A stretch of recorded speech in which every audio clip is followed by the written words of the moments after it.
오늘 설교 주제가 수고하고 쉬는 것인데, 우리 성가대, 우리 찬양대 여러분의 수고를 통해서 제 영혼이 참 편히 쉬었습니다. 우리 모두가 다 잠잠하게 하나님 품에 거해서 또 주와 함께 한 주간도 힘차게 날아오를 수 있는 그런 쉼이 있는 주일이 될 수 있기를 바랍니다. 우리가 보통 이제 성지순례를 가게 되면 세 코스를 가게 됩니다. 하나는 이제 이스라엘과 이집트 그리고 아프리카 북부를 중심으로 가게 되는 구약의 성지, 그리고 터키와 그리스를 배경으로 하는 신약의 성지, 그리고 종교 개혁의 시작인 독일과 유럽 일대를 탐방하게 되는 종교 개혁 코스, 이렇게 세 가지 코스로 성지순례를 가게 됩니다. 저는 담임 목사님께서 좋은 기회를 주셔서 터키 그리스가 배경이 되는 신약의 성지순례를 몇 년 전에 다녀온 경험이 있습니다. 그 중에서 사도 바울이 가장 많은 편지, 무려 4통이나 되는 편지를 썼고 그만큼 마음고생이 심했던 고린도 지방을 가게 되면 신약 시대의 고린도를 유명하게 만들었던 아프로디테 신전터를 보게 됩니다. 당시 도시 국가들은 그 지역의 가장 높은 산을 삥 둘러서 성벽을 짓고 성체를 삼아서 거기에 가장 중요한 시설들을 다 지어놓고 거기를 중심으로 도시 국가를 운영을 합니다. 이것을 우리가 아크로폴리스라고 부릅니다. 고린도 지방의 아크로폴리스는 아크로코린토스라고 불렸습니다. 아크로코린토스는 고린도 지역에 있는 높은 산의 이름이자 또 그 산에 세워진 성체의 이름입니다. 그 아크로코린토스 안에 아프로디테 신전이 있습니다. 미의 여신이었던 아프로디테를 섬기는 여사제가 무려 1000명에 달했다고 알려질 만큼 고린도는 환락의 도시로 매우 유명한 곳입니다. 그 고린도의 높은 산 아크로코린토스에는 그리스 신화의 한 대목이 얽혀져 있습니다. 알베르 까미가 쓴 시지푸스의 신화의 주인공인 시지푸스가 형벌을 받은 장소가 아크로코린토스입니다. 우리가 잘 아는 내용일 겁니다. 시지푸스가 커다란 바위를 아크로코린토스의 꼭대기까지 열심히 올리면 그 바위는 곧 그 무게만큼의 속도로 산 아래로 굴러 떨어집니다. 그럼 다시 시지푸스는 산 아래로 내려가서 또 꼭대기로 그 바위를 올리기 위해서 사력을 다합니다. 이 수고가 끊임없이 계속 반복되는 것, 이것이 바로 시지푸스의 형벌인데, 이 형벌은 그렇습니다. 영원히 반복되는 무익한 수고, 이것이 시지푸스의 형벌의 정체인 겁니다. 저는 요즘 이 수고를 화두로 해서 묵상하고 계속 설교의 자리 때마다 수고를 중심으로 한 설교를 나누고 있습니다. 오늘은 그 수고에 대한 묵상의 마지막입니다. 수고에 대한 묵상의 마지막으로 함께 나누고 싶은 주제는 우리의 수고의 마지막에 있는 바로 그것, 우리가 우리의 수고를 감내하게 하고 환난이나 핍박 중에도 소망을 갖게 하는 바로 그것, 안식입니다. 시지푸스의 형벌이 영원히 반복되는 무익한 수고라면 성도된 우리의 상급은 영원히 누리는 영광스러운 안식입니다. 우리는 이 영원히 누리게 될 영광스러운 안식의 날을 소망하며 매일매일 수고하며 살게 되는 것입니다. 성도가 성도로서 해야 하는 수고에 대해서 성경은 무엇이라고 말하고 있냐면, 첫째로 그 수고가 짧고 가볍다라고 이야기를 하고 있습니다. 고린도후서 4장 17절로 18절은 이렇게 말합니다. 우리의 잠시 받는 환난에 경한 것이 지극히 크고 영원한 영광에 중한 것을 우리에게 이루게 함이니, 우리의 돌아보는 것은 보이는 것이 아니요 보이지 않는 것이니, 보이는 것은 잠깐이요 보이지 않는 것은 영원함이니라. 이 안식은 사도들의 서신서에 매우 중요한 주제였습니다. 왜냐하면 당시 성도들이 겪고 있는 환난이나 그 무거운 수고에 대한 약속이 있는 소망이기 때문에 그들은 안식을 주제로 해서 그 성도들을 격려하고 위로했던 것입니다. 특히 고린도 후서의 환난에 경한 것에 대해서 오늘 우리가 읽은 본문에서는 쉬운 멍에 가벼운 짐, 이렇게 표현합니다. 여기서 우리가 오해하지 말아야 될 것은 그들이 당시에 당한 환난의 무게가 결코 경한 것이 아니었다는 겁니다. 가장 무겁게는 순교의 무게였고, 가족과 친지들로부터 외면을 당하고 사회적인 권리를 박탈당하는 그 정도의 무게를 그들이 감당해야 됐었습니다. 그러면 이러한 무거운 환난의 무게에 대해서 경하다라는 표현을 하게 된 이유가 무엇이겠습니까? 첫째로 그것은 우리가 결코 감당할 수 없는 사망의 무게에 비교하면 경한 것이라는 뜻입니다. 오늘 본문의 수고하고 무거운 짐이란 영적인 무기력함입니다. 카리스 주석에서는 이 대목을 이렇게 설명하고 있습니다. 당시에 부패한 종교 지도자들의 왜곡된 가르침 때문에 일반 백성들은 영적인 피폐함과 절망 속에서 허덕이고 있었다. 이렇게 이 상황을 표현하고 있습니다. 예수님께서는 마태복음 23장에서 부패한 그들을 향해서 무엇이라고 얘기했냐면 15절에서는 소경된 자로서 소경을 인도하는 어리석은 자라고 했고, 25절에서는 겉은 닦여 있으나 속은 탐욕과 방탕으로 채워진 대접이라고 했고, 27절에서는 겉만 번드르르 하고 속은 사망의 더러움이 가득한 회칠한 무덤이라고 했습니다. 13절에서 이 부패한 종교 지도자 이들은 천국 문을 사람 앞에서 닫아버리고 자신도 들어가지 않을 뿐더러 들어가려고 하는 자도 들어가지 못하도록 막는다, 이렇게 말하고 있습니다. 그러니 하나님께 나아가고자 하는 일반 백성들의 수고는 헛된 것이 될 수밖에 없고, 그들이 져야 하는 죄의 짐은 감당할 수 없는 무거운 짐입니다. 예수님께서는 바로 그들에게 다가가셨고, 비로소 지치고 피곤한 영혼에 참된 쉼을 이루어 주셨습니다. 이 참된 영혼의 쉼의 조건이 무엇이냐면 예수님의 멍에를 메는 것입니다. 예수님께서는 사망의 무거운 짐을 우리 대신해서 지시고 당신께서 지신 십자가를 우리에게 건네셨습니다. 그렇기 때문에 이 멍에는 사망의 무거운 짐에 비교하면 경하고 가벼운 것입니다. 두 번째로 성도의 수고가 경한 이유는 그 기간이 짧기 때문에 그렇습니다. 물론 짧다는 의미가 사람에 따라서 혹은 상황에 따라서 매우 상대적일 것입니다.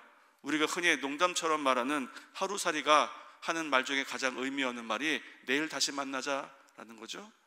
하루살이의 하루는 일생이지만 우리 하루는 그렇지 않습니다.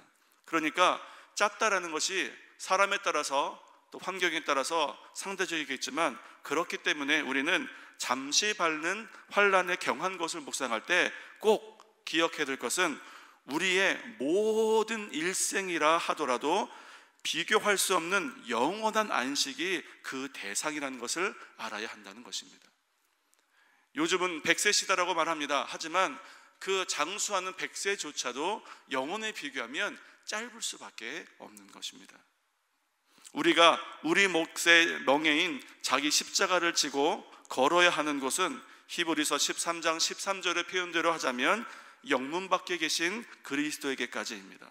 우리가 보통 비아 돌로로사라고 말하는 빌라도의 법정에서 골고다 언덕까지의 거리는 약 800m 정도라고 합니다. 자기 십자가를 지고 800m 정도를 걸어 그리스도께로 가면 그 후에는 십자가를 벗어버리고 영광의 면류관을 쓰고 예수님과 함께할 영원한 기쁨의 동행이 기다리고 있습니다. 비록 십자가가 무겁습니다. 그리고 수고스럽습니다. 그러나 그 십자가를 지고 걸어야 하는 우리의 인생은 영원한 안식에 비하면 그저 800m 정도의 걸음인 셈입니다.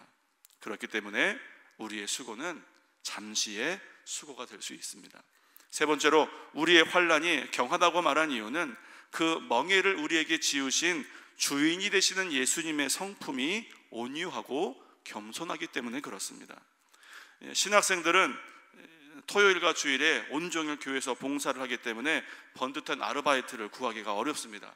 그래서 그냥 새벽에 나가기만 하면 하루치의 일당을 벌 수 있는 일용직을 많이 나가게 됩니다. 저도 방학 때 되면 많이 나갔었죠. 힘든 날도 있고 수월한 날도 있습니다. 주인의 성품이 깐깐하면 그날은 힘든 날이고 주인의 성품이 온유하면 그날은 수월한 날입니다. 쉬는 시간도 자주 주고 음식도 좋고 같이 일할 사람도 넉넉하게 붙여줍니다. 특히 그 일이 얼마나 힘든 일인지를 잘 아는 주인을 만나면 그날 하루는 금방 갑니다. 예수님께서는 당신께서 먼저 십자가를 지셨기 때문에 우리가 져야 하는 십자가가 얼마나 무겁고 수고스러운지를 잘 아십니다. 그래서 우리에게 돕는 영인 보혜사 성령님을 보내주셔서 우리 안에 내주하게 하시고 우리를 돕게 하셨습니다. 로마서 8장 26절에서는 성령께서 우리의 연약함을 도우신다라고 하였고, 빌립보서 1장 19절에서는 예수 그리스도의 성령의 도우심으로 내 구원에 이른다라고 말하였습니다. 성령께서 우리의 수고를 도우시기 때문에 우리의 수고가 짧고 가벼울 수 있는 것입니다. 성도의 수고에 대해서 성경이 말하고 있는 두 번째 가르침은 우리의 수고는 세상의 그 어떤 것을 위한 수고보다도 유익하다는 것입니다. 빌립보서 2장 16절은 생명의 말씀을 밝혀 나의 다름질도 헛되지 아니하고 수고도 헛되지 아니하므로 그리스도의 날에 나로 자랑할 것이 있게 하려 함이라 라고 하였습니다. 그리스도의 날에 자랑할 것이 있는 수고, 이 수고가 가장 유익하고 고상한 수고입니다. 인생을 살아가는 누구나 수고하며 살아갑니다. 자신이 옳다고 혹은 자신이 가치 있다고 여기는 것을 위해 수고합니다. 많은 사람들이 자기 발전을 위해 노력합니다. 시간을 쪼개서 외국어를 공부하기도 하고 피곤한 하루를 보낸 다음에 운동을 하러 가기도 합니다. 자기에게 유익한 일에 수고를 아끼지 않습니다. 사도 바울은 청년 디모데에게 무엇이 더욱 유익한 수고인지를 말합니다.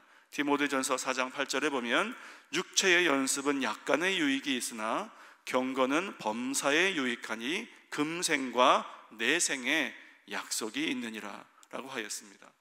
여기에 우리가 해야 할 수고의 본질이 나타나는데 그것은 경건입니다. 경건. 이 경건이 내생의 약속, 곧 영원한 안식에 대한 근거입니다. 우리가 우리 목에 십자가인 예수님의 멍에를 메고 배워서 알게 되는 것이 우리 안에 이루신 생명이 누구에게서 난 것인지와 그리고 우리가 이루어야 하는 경건을 알게 되는 것입니다. 베드로후서 1장 3절입니다. 그의 신기한 능력으로 생명과 경건에 속한 모든 것을 우리에게 주셨으니 이는 자기의 영광과 덕으로서 우리를 부르신 자를 알므로 말미암으니라.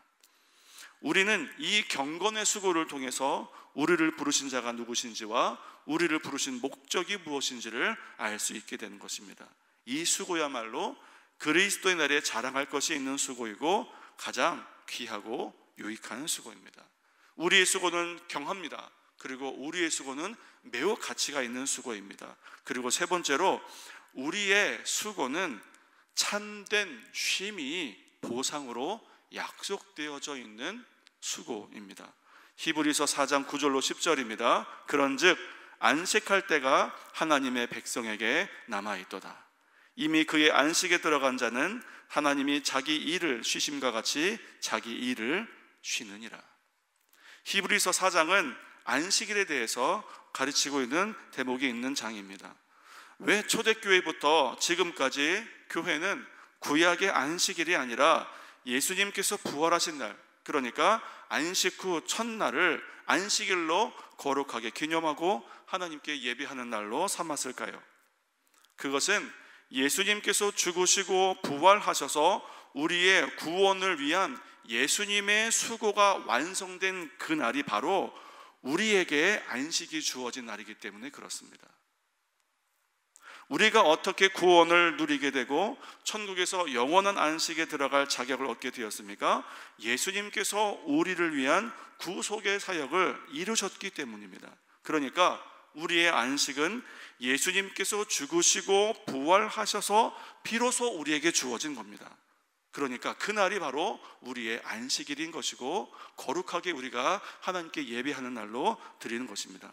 하나님께서는 그날 예배를 받으시기로 작정하시고 초대교회 때부터 지금까지 그것을 용납하신 겁니다.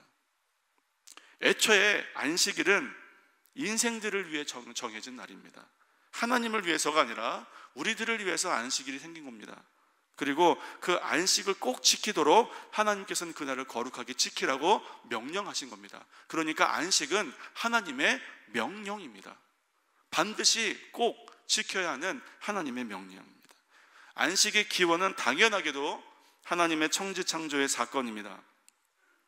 창세기 1장의 천지창조 사건에 대해서 오늘 설교의 주제인 수고와 쉼의 관점에서 저는 두 가지를 강조하고 싶습니다. 첫 번째는 하나님께서 능력이 부족해서 천지창조에 6일이라는 시간이 필요하신 것이 아니라는 겁니다. 하나님께서는 하루를 이루는 시간으로 24시간이 될 것을 미리 정하셨습니다. 그리고 그 24시간에 맞춰서 태양계가 그리고 지구가 한 바퀴를 돌도록 하나님께서는 그렇게 천지를 창조하신 겁니다. 하나님이시라면 100시간이 하루가 되게 하실 수도 있었고 1시간이 하루가 되게 하실 수도 있었습니다. 그러니까 하나님의 천지 창조를 진화론적인 지구 나이에 끼워 맞춰 설명하려고 창세기 1장의 하루가 24시간이 아니라 사실은 아주 오랜 시간이다 라고 말한 것은 넌센스입니다. 하나님께서는 천지를 창조하실 때 하루의 길이를 24시간으로 하시기로 정하셨습니다. 그뿐만 아니라 분명한 의도를 가지고 6일이라는 시간을 소요해서 천지를 창조하셨습니다. 그러니까 24시간으로 이루어진 하루, 그리고 그 하루의 연속인 6일 동안 하나님께서 수고하신 것은 이것이 우리 인생들의 근본적인 수고의 원칙이 되게 하시기 위해 6일 동안 수고하신 것입니다. 그리고 우리 인생들에게도 6일 동안 수고하라고 명령하신 겁니다. 두 번째로 강조하고 싶은 것은 하나님께서 6일 동안 수고하신 후에 피곤해서 하루를 쉬신 것은 더더군다나 아니라는 겁니다. 하나님의 능력은 한이 없으신 분입니다. 6일이 아니라 순간에도 천지를 창조하실 수 있습니다. 그런 하나님께서 분명한 목적과 의도를 가지고 6일이라는 시간을 들여서 수고하신 것과 함께 6일 동안 수고하시고 하루를 쉬신 것도 우리 인생들이 6일 수고하고 하루 안식하는 것을 근본적인 수고의 원칙으로 삼게 하시려고 스스로 본을 보이신 겁니다.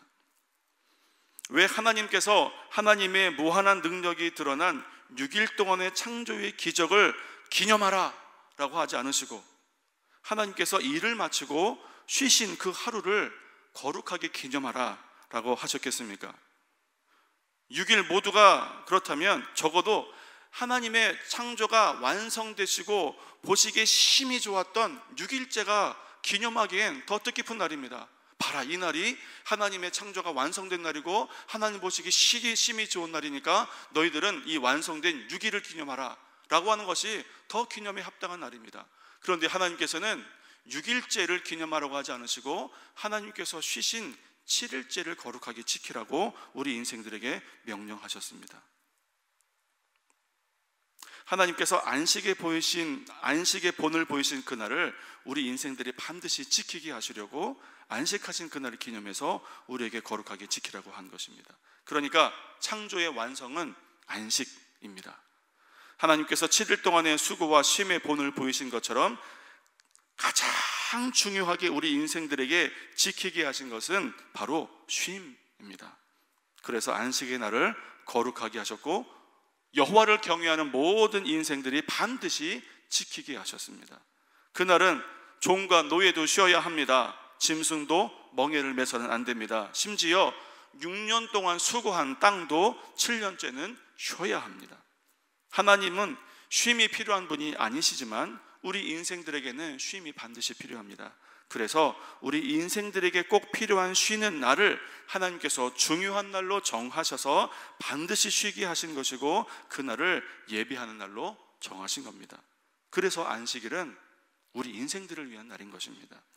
그렇기 때문에 우리 인생들의 죄의 무거운 짐을 지고 감당할 수 없는 수고로 허덕이다가 예수 그리스도의 죽으심과 부활하심으로 비로소 그 죄와 사망의 짐을 벗어버리게 된 그날이 진정한 안식의 날인 것이고, 그래서 우리는 예수님의 부활하신 날을 우리의 안식일로 정하여 하나님께 예배한 것입니다.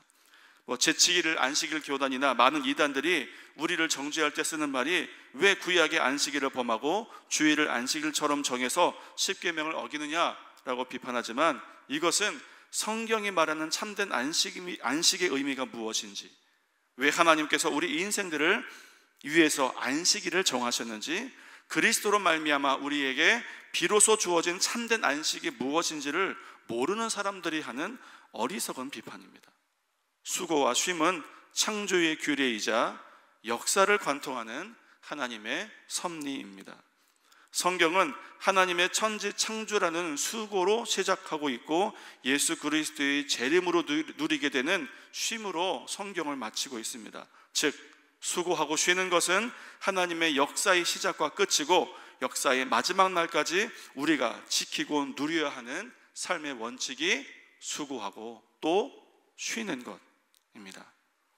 우리가 성도의 수고와 성도의 쉼에 대해서 생각할 때 기억해야 될 마지막 네 번째는 성도에게 주어질 최종적인 쉼인 그리스도의 재림 때까지 성도는 예수님의 멍에를 메고 쉬는 법을 배워야 한다는 것입니다. 오늘 본문 말씀을 한 번 더 읽겠습니다. 수고하고 무거운 짐진 자들아 다 내게로 오라. 내가 너희를 쉬게 하리라.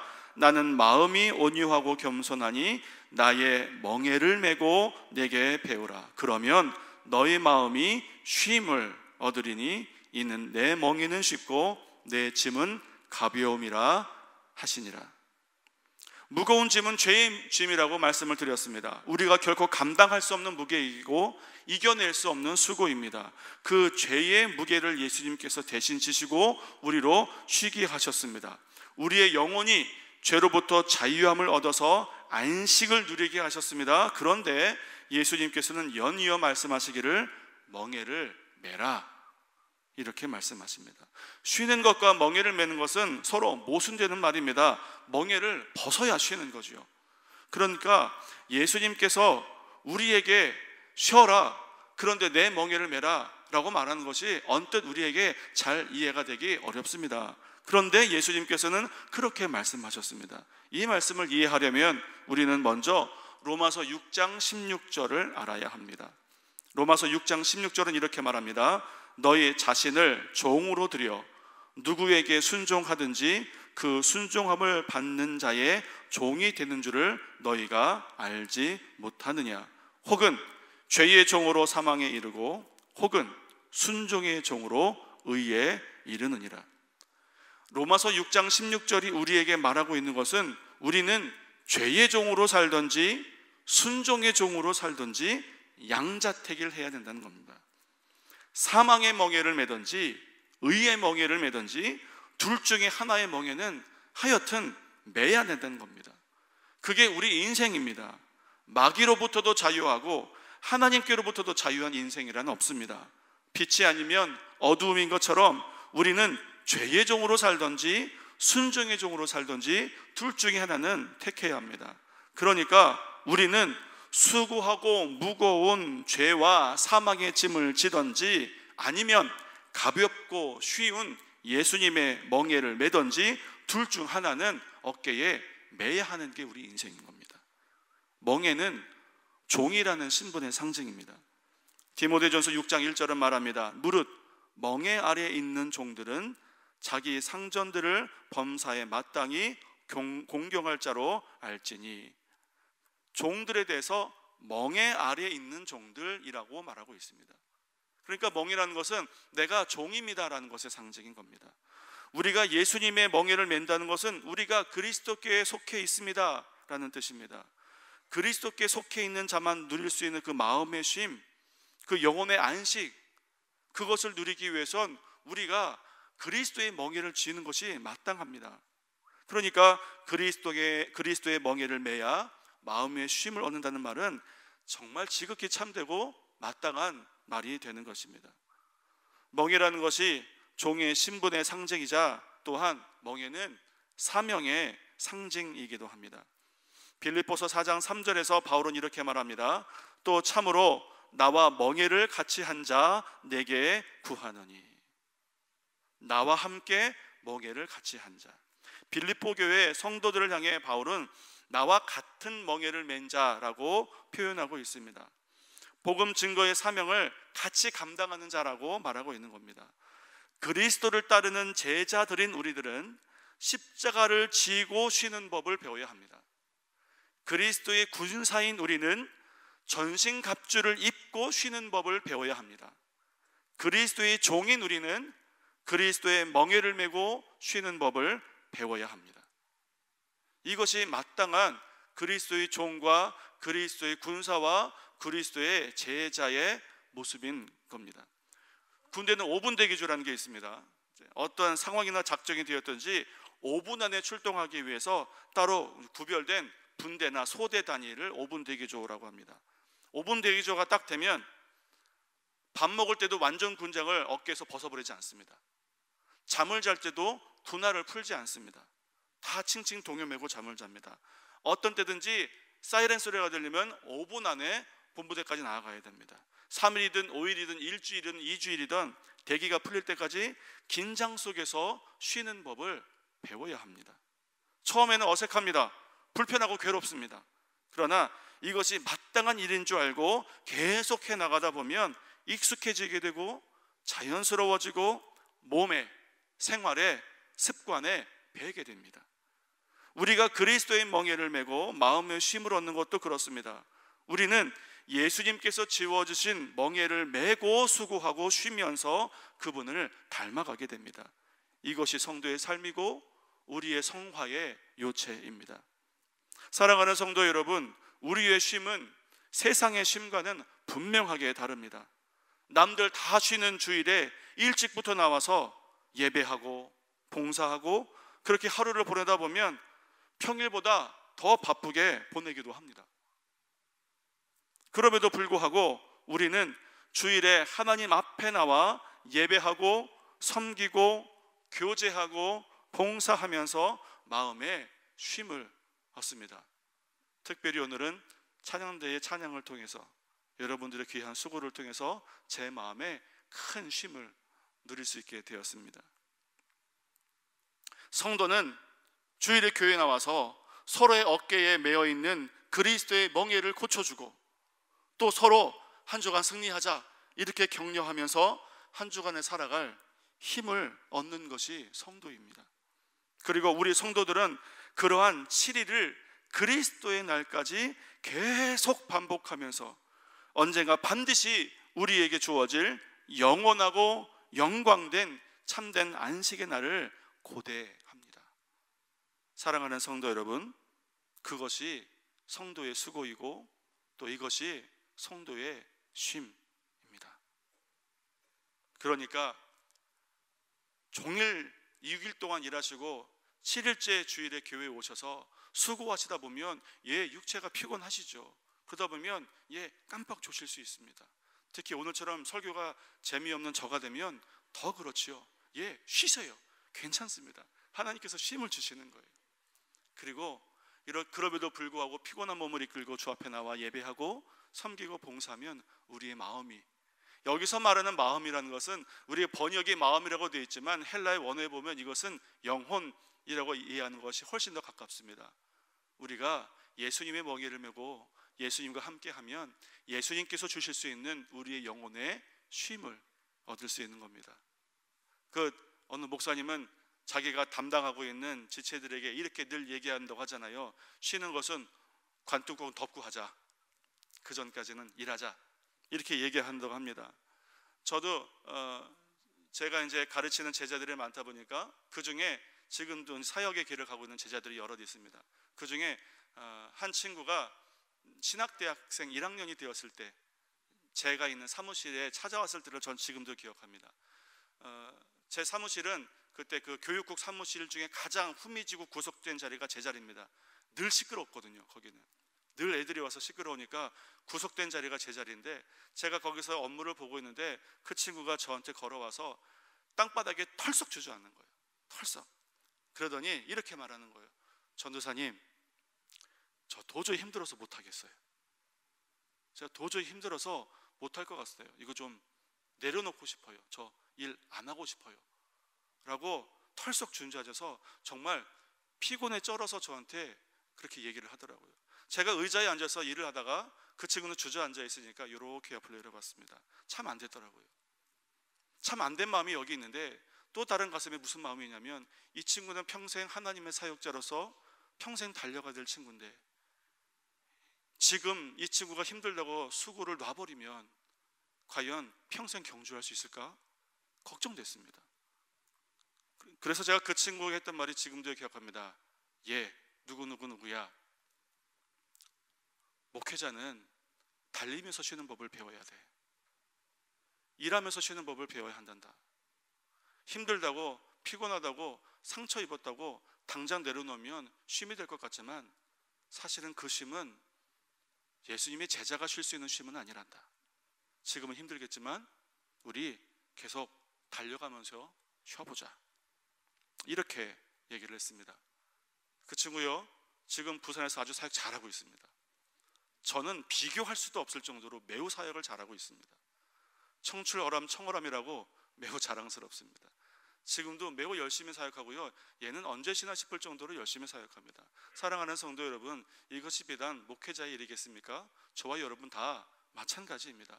성도된 여러분, 성도로 수고해 주실 수 있기를 바랍니다. 그리고 성도로서 쉴 수 있기를 바랍니다. 그러다 보면 하나님께서 우리에게 약속하신 영원하고 영광된 쉼이 우리에게 반드시 도래합니다. 정리하겠습니다. 성도의 수고는 가벼운 수고입니다.